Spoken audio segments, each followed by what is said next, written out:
are Pro Cannabis Media.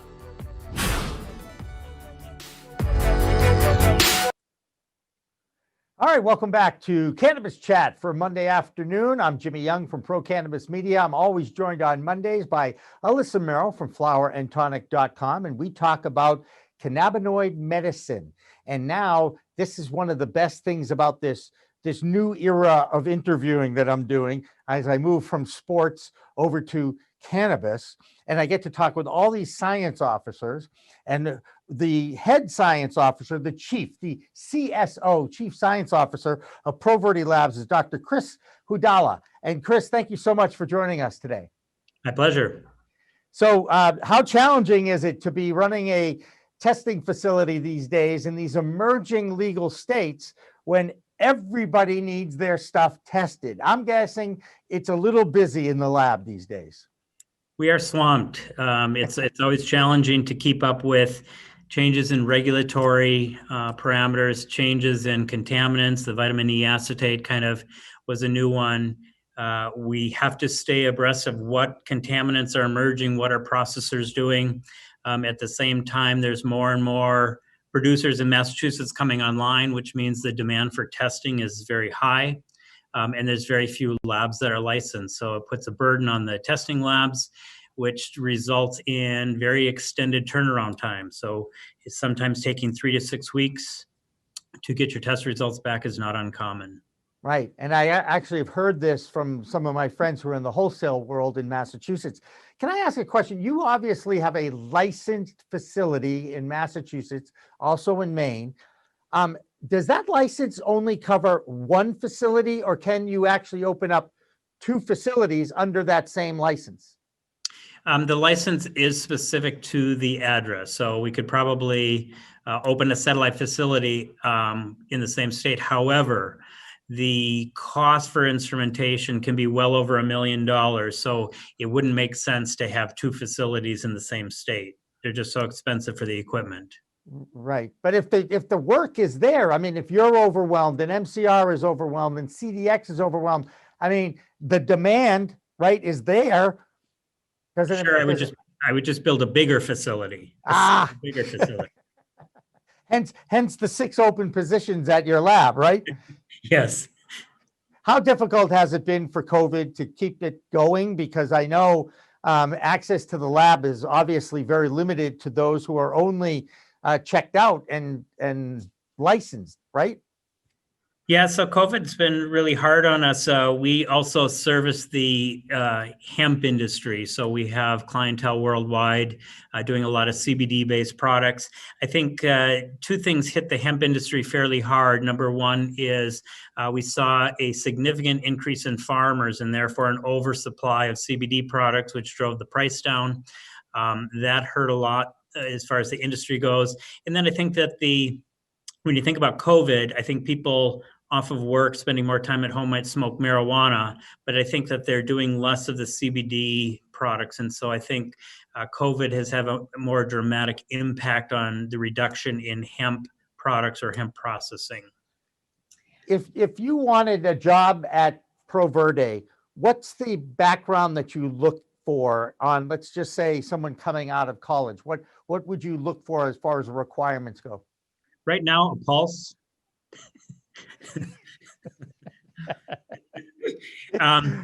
You'll even train somebody like me who didn't have any chemistry or biology. We certainly prefer some degree of science background. The processes that we do take some attention to detail, some math, just very detail oriented in the sciences. So certainly we love to have somebody with a bachelor's in one of the natural sciences. For many of our positions, we don't require extensive experience in chromatography or mass spectrometry. We are willing to train people at all levels, entry level all the way up to senior level positions. And I'm going to guess you're working with talent acquisition companies, yes? Yep, we work with a couple of them. Good. One of the things I preach a lot is the fact that the cannabis industry is a plant industry that actually will get more jobs, drive jobs. And for some reason, our politicians, this falls on deaf ears, at least on one side of the aisle, because they constantly say, I can't believe that cannabis is mentioned as many more times than jobs. I'm like, there's a block, let's just say. I think what's really important to focus on as well is that cannabis isn't always about the plant. When you think about cannabis in relation to jobs, you start looking at transportation, you start looking at security personnel, you start looking at video equipment because all these facilities have incredible video stuff.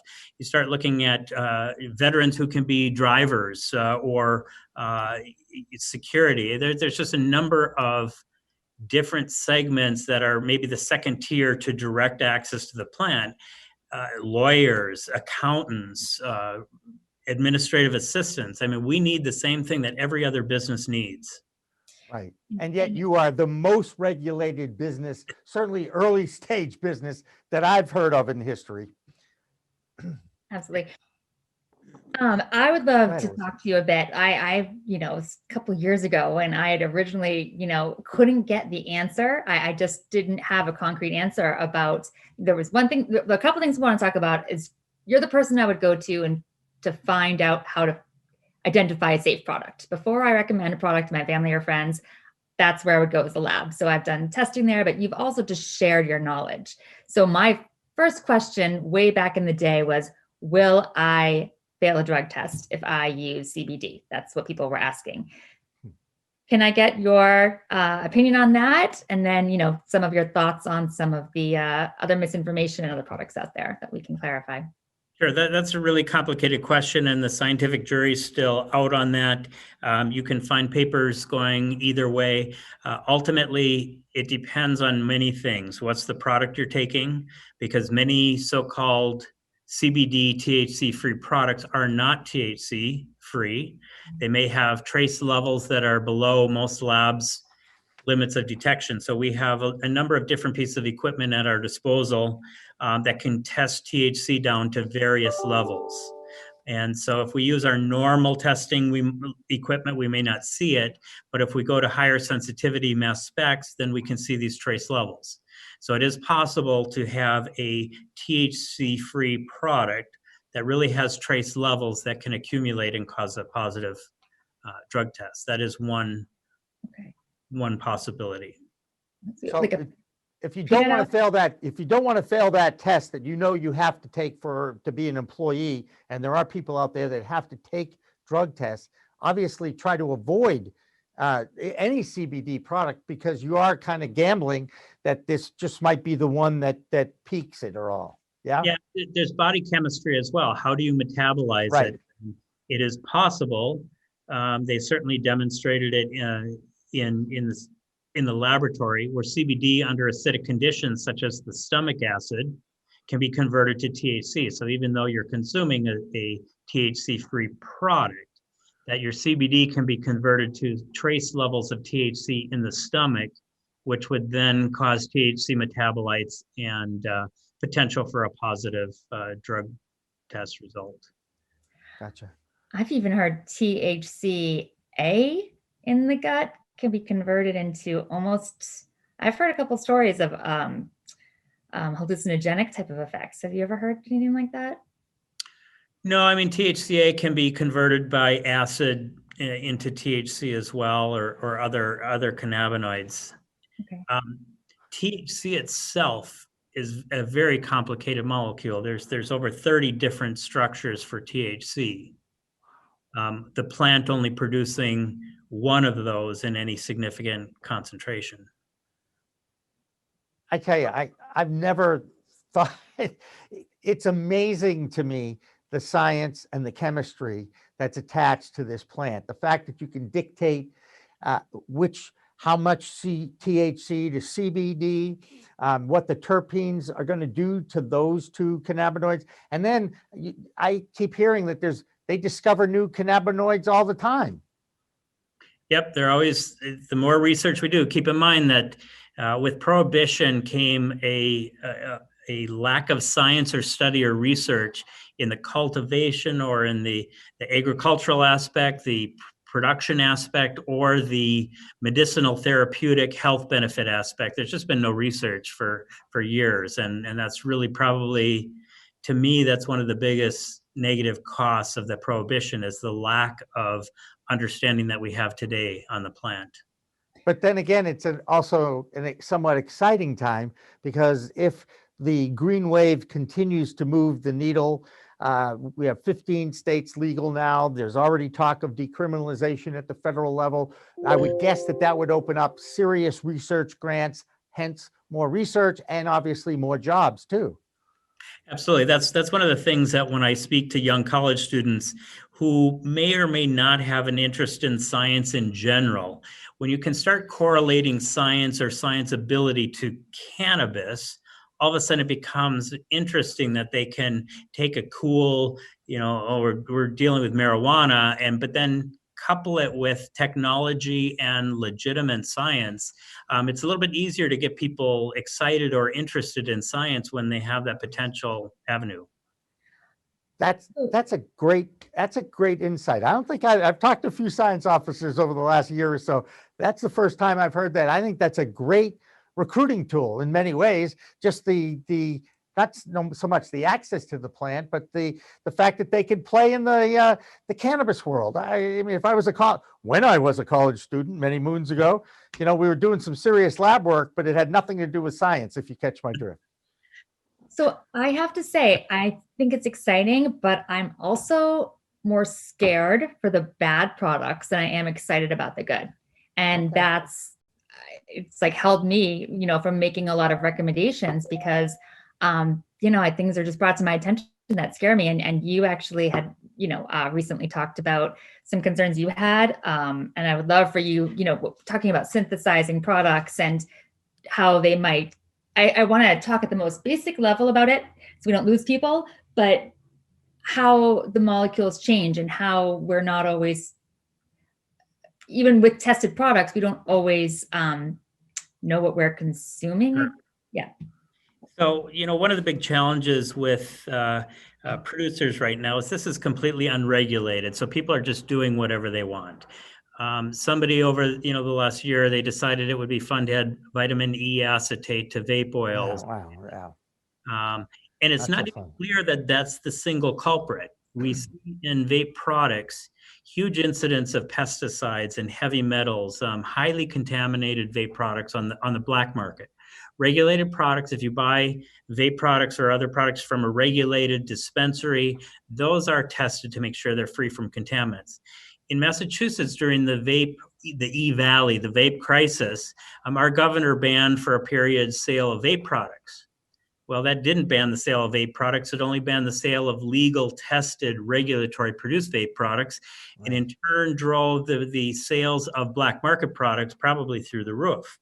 And those black market products are what are extremely concerning in terms of the level of pesticides, the potential for vitamin E acetate, things like that. And so we always have to be concerned about those contaminants that are they're a result of processes that are being done so quickly that nobody's overseeing it. Right. Exactly. So it's exciting. It's exciting, but it shouldn't be done in a vacuum. It should be done with some kind of oversight. And it doesn't necessarily have to, in my opinion, it doesn't necessarily have to be regulatory oversight, but it should be overseen by a responsible person. So if a producer has a chief scientific officer, they should question their own processes. One of the things we see right now, which is probably one of my biggest concerns, is producers are creating delta-8 THC from CBD. So there is the belief based on the Farm Bill. The Farm Bill clearly spells out isomers and derivative products from hemp as being outside the Controlled Substance Act. However, there's some semantics. What did they really mean by that? And so when you're converting CBD into delta-8 THC, because of all the different structures of THC, of the 30 structures, most of these are not produced by the plant, so they're not natural products. And that's where I see a big concern, is that they're producing these products which are untested on humans, they're untested on rats for the most part. where is this going on? Taking CBD and turning it into Delta 8 THC on the illegal market? I actually see it in the regulatory market as well. But we see it's primarily in the hemp industry because they're trying to market THC products that fall outside of the Controlled Substance Act. And so the belief is if you make a Delta 8 THC gummy, it is not a controlled substance, and therefore you can market it as a THC product without regulatory oversight. Ooh, that's a serious loophole. That's not a good thing. It's a serious loophole, and I don't believe that Delta 8 is outside of the Controlled Substance Act because it's not the same Delta 8 that's found in the plant. Huh. So to the very non-scientific audience, they're using the CBD isolates and using that to change it into something it's not naturally meant to be, which is then dangerous. We don't know if it's dangerous. There's significant potential for hazard. You're basically giving an unknown substance to an unsuspecting. When you market gummy bears as Delta 8 gummy bears, the average consumer is going to consider that packaging and say, well, this is the Delta 8 produced by the cannabis plant. Chemically, it's different. It's a different Delta 8. There's 4 different Delta 8s. The plant only produces one of them. But when you synthetically produce these, unless you have a pharmaceutical type background, and it's very expensive and costly and time consuming. So if you're just doing this in your garage or in a small factory, which most people are, you get a variety of Delta 8s. You get all 4 of them. You get Delta 10, you get Delta 7, you get Delta 6A, 10A. There's 30 isomers or 30 different structures of THC. And when you're converting from CBD, you don't get what you want. You get a mixture of everything. And again, all these other isomers are not naturally occurring and not, for the most part, have not been tested on humans. Should that process be illegal? I think it should be, I don't want to say illegal because it is possible to do it correctly. It is possible. So in the pharmaceutical industry, they would do the synthesis and make the mixture of all the different structures, and then they would purify the one that they want. So there is a proper pathway for creating a Delta 8 THC product, but we've tested thousands of products, and I, as of yet, have not seen one that I would consider appropriate. Wow. And I see here that producers are using unsuspecting consumers as guinea pigs for unknown chemical compounds. To me, that's the kind of thing that the FDA should actually be looking at, not pointing the finger and saying, well, that's over 0.3 and that is, and that. I'm not a big fan of what's going on at the federal government right now. And part of the problem is the laboratories.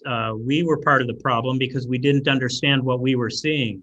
And so when you see all these peaks that correlate to all these different structures, and I don't know what they are, I can't reliably report on them because I don't know what they are. So I might just report a little bit of Delta 8 or even a significant concentration of Delta 8 without reporting these other compounds. As we start to understand the nature of these other compounds, we now put a disclaimer on there that there were many isomers or degradation products observed in addition to what's reported here. And you just don't know what the effect is going to be from those products, right? Like vitamin E, yeah. Or is that a bad idea? And that's I think that there should be some oversight on this, or prohibition of. I don't think anybody should be allowed to convert CBD. So it's not that different from doing taking cold medicine and making other drugs out of it. It's the same process. Gotcha. And it shouldn't. That I understand. One of the things that I've talked to other scientists in other testing labs is the amount of pesticides that you as a lab have to test for in Massachusetts, and that Massachusetts's levels or numbers of pesticides is the highest in the country. Is that accurate? No, the number of pesticides is probably the lowest. So we only have to test for 9, but the level to which we have to test is the lowest. Aha. So we have to have more expensive instrumentation to go down to be able to detect trace levels. Massachusetts is increasing their number of pesticides. Currently, there's 9 required. I think they're going to 24. But the level to which we have to hit, we have to demonstrate that we can target 10 parts per billion, which is, let's see, that would be about, the equivalent would be 30 seconds out of a century. Wow. So it's a Okay. very low Good level. analogy. You've And done so- this before. You've made these analogies before. I know you have. So California has like 65 pesticides, but some of them are in the 1,000 or 2,000 parts per billion in terms of what you have to be able to measure. And so it's Gotcha. a little bit easier to hit those targets. How much of the product that come to your lab pass and how many fail? Is there a percentage?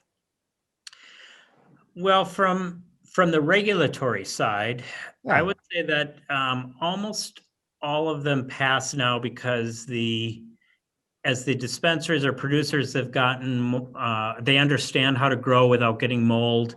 They're Right. certainly not using any pesticides because they risk losing their license.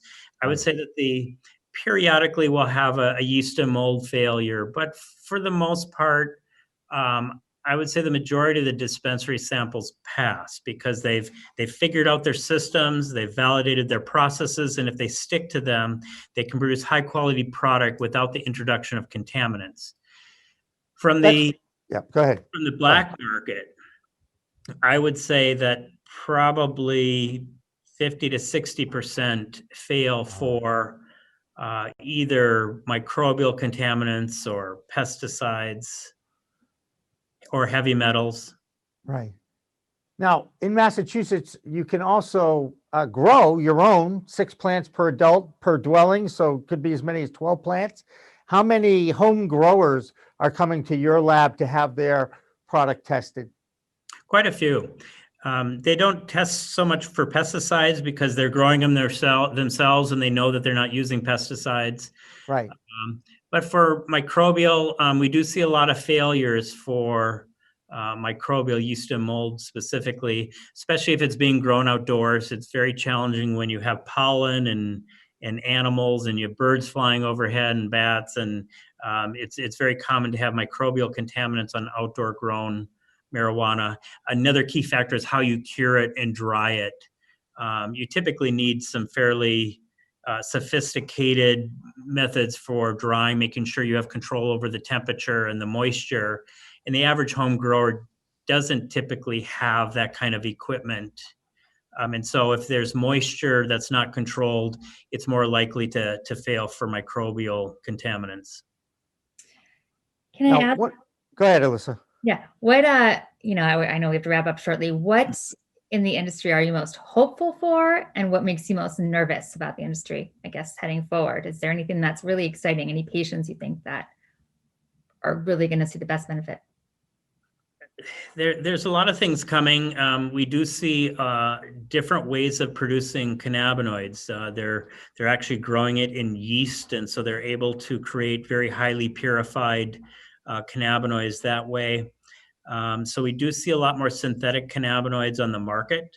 Again, there's concerns with that because of the multiple structures, but some of the bigger producers are producing these in almost a pharmaceutical manner, which means they are creating the correct structure, the phytochemical structure, so it is identical to the plant's cannabinoid.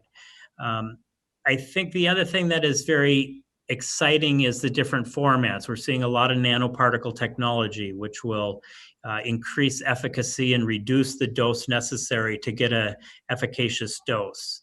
And so that nanoparticle technology also allows aqueous formulations. So we're starting to see a lot of beverages, 5-hour energy shot type products. And so that's all exciting. The most concerning thing is as fast as we go, we are doing it without sometimes checking our own work. And that's where this Delta 8 comes in. We see people creating products. Nobody intended the vitamin E acetate to hurt or kill anybody, and yet we've had some pretty dramatic results from that. And so it's just not thinking all the way through. One of the things we don't think about in the cannabis industry is extractables. So it's well known that packaging, you can spend all your time and money creating a beautiful, pristine product, and you put it in substandard packaging, and your packaging can leach contaminants into your final product. Right. That's something that will become important. The pharmaceutical industry and the food industry has wrestled with this for decades. It'll be no different for the cannabis industry. However, we feel the need to reinvent the wheel. So. Very interesting that you just said that. I didn't know. I thought it was unique to the cannabis industry. That makes me feel a little better, I guess. I never knew much about this stuff until the cannabis industry. So there's a whole field called extractables, leachables. I always thought it was boring till I had some context to apply it. Wow. Well, I think that will be the topic for our next discussion for sure. That's right. Fascinating. Hey, Chris, you've been terrific. As usual, I learned so much in short conversations with science officers, and I still don't think I know anything about this plant. And again, it's another reason why I like going to a medical dispensary where I know it's been tested by a lab like yours, and I have confidence in that experience. And that always makes me feel better. And it's another reason why I will not grow it, and nor will I ever go back to the illegal market again. I promise. Good. All right. Dr. Chris Hudalla from the ProVerde Labs, the Chief Science Officer. Thank you so much for wrapping up our stimulating cannabis chat today on our live channel and also on all of our PCM social media networks. So for Alyssa and Chris and Dan French, who directed this remotely, which boggles my mind unto itself, Isabel and everybody here at Pro Cannabis Media, I wish you all a very happy Thanksgiving. And remember, it is a whole new world of weed out there, so use it responsibly. Thanks for watching. Thanks for listening. Thank you.